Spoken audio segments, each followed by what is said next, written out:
Hello students, BSc part first year के विद्यार्थियों, आपकी प्रैक्टिकल में एक एक्सरसाइज है ब्लड ग्रुप की पहचान करना।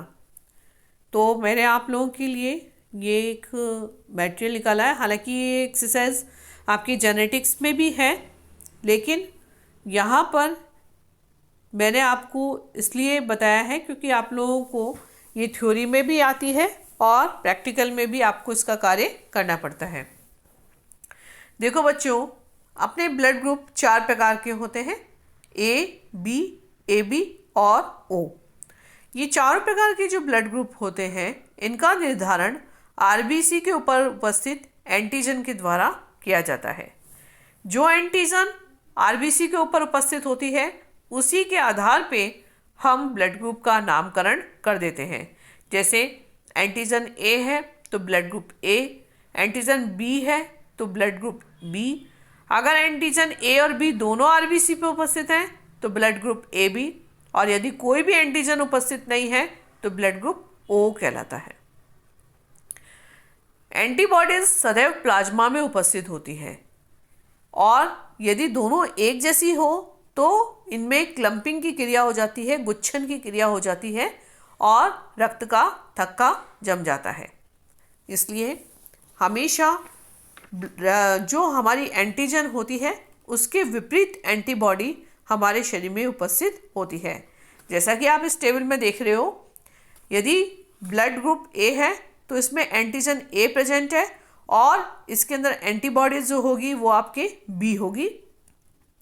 इसका जीनोटाइप या तो IA भी हो सकता है या IA और I0 भी हो सकता है, जिसे हम शुरुआत में जब ओ ब्लड ग्रुप डिस्कवर हुआ था तो इसको I0 था, मतलब कोई एंटीजन नहीं है। बाद में धीरे धीरे इसका नामकरण ओ हो गया, और ये ब्लड जो डोनेट कर सकता है वो ए को और ए बी को कर सकता है, और ए और ओ से ये रक्त को प्राप्त कर सकता है।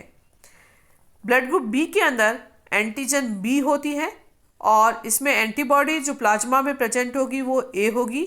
इसका जीनोटाइप IB और IB और I0 या IO होगा, और ये ब्लड जो दे सकता है वो बी को और AB को दे सकता है, और ब्लड जो प्राप्त कर सकता है वो बी और ओ से प्राप्त कर सकता है।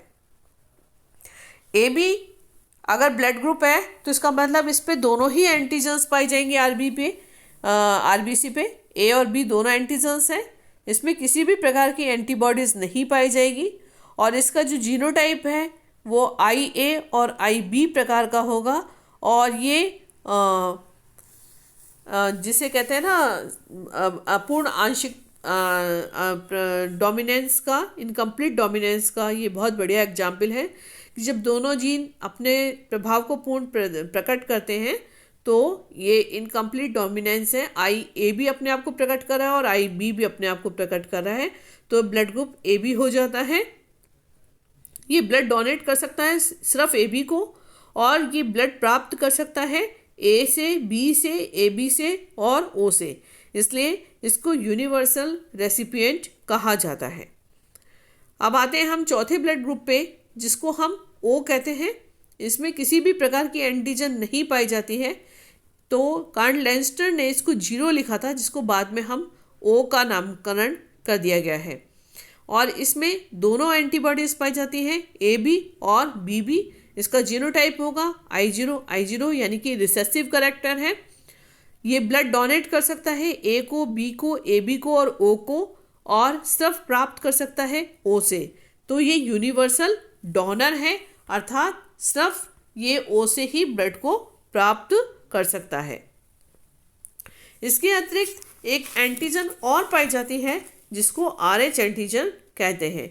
इसकी खोज रीसस बंदर के अंदर हुई थी, और जिस भी के अंदर और RH एंटीजन प्रत्येक आरबीसी पे उपस्थित होती है, और जिसमें भी RH एंटीजन पाई जाती है वो पॉजिटिव हो जाता है, और जिसमें RH एंटीजन नहीं पाई जाती है वो नेगेटिव हो जाता है। तो उस आधार पे आपके चारों blood group A, B, AB और O ये पॉजिटिव भी होंगे और नेगेटिव भी होंगे, अर्थात A positive A negative, B positive B negative, A B positive A B negative, O positive O negative. RH कारक बच्चों के जन्म में महत्वपूर्ण होता है, क्योंकि यदि RH नेगेटिव स्त्री का विवाह यदि RH पॉजिटिव के साथ होता है और भ्रूण यदि RH पॉजिटिव है तो कुछ कोशिकाएं परिवर्धन के समय रक्तधारा के साथ मदर के अंदर पहुंच जाती है प्लेसेंटा के थ्रू, और RH मदर जो कि नेगेटिव है लेकिन RH एंटीजन की प्रेजेंस में एंटीबॉडीज का निर्माण करने लग जाती है।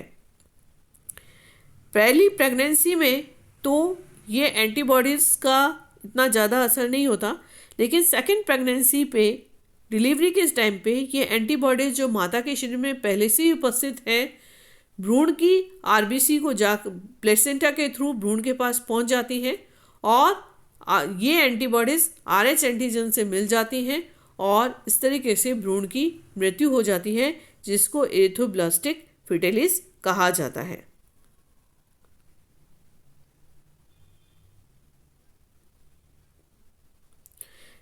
हमारे इंडिया में लगभग एक स्टैटिस्टिक्स है कि 93% मनुष्य RH पॉजिटिव और 7% मनुष्य RH नेगेटिव पाए जाते हैं। यदि बच्चों हमें अपने ब्लड ग्रुप का सही पता है तो समय रहते हुए हम विभिन्न प्रकार की परेशानियों से बच सकते हैं। जैसे कि बहुत बढ़िया एग्जाम्पल है, यदि किसी को एक्सीडेंट के समय रक्त की आवश्यकता है, रक्तस्राव हो गया बहुत ज़्यादा और उसको जान बचाने हेतु रक्त की आवश्यकता है और ब्लड ग्रुप अगर मैच करता हुआ मिल जाए और उसे तुरंत ब्लड चढ़ा दिया जाए तो उसकी जान बच जाती है। तो ब्लड ग्रुप आइडेंटिफिकेशन एक बहुत बड़ा बायोलॉजिकल टूल है जिसके आधार पे आप किसी भी जान बचा सकते हो।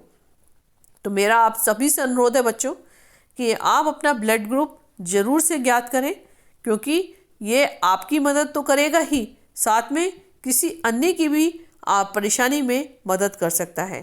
Thank you.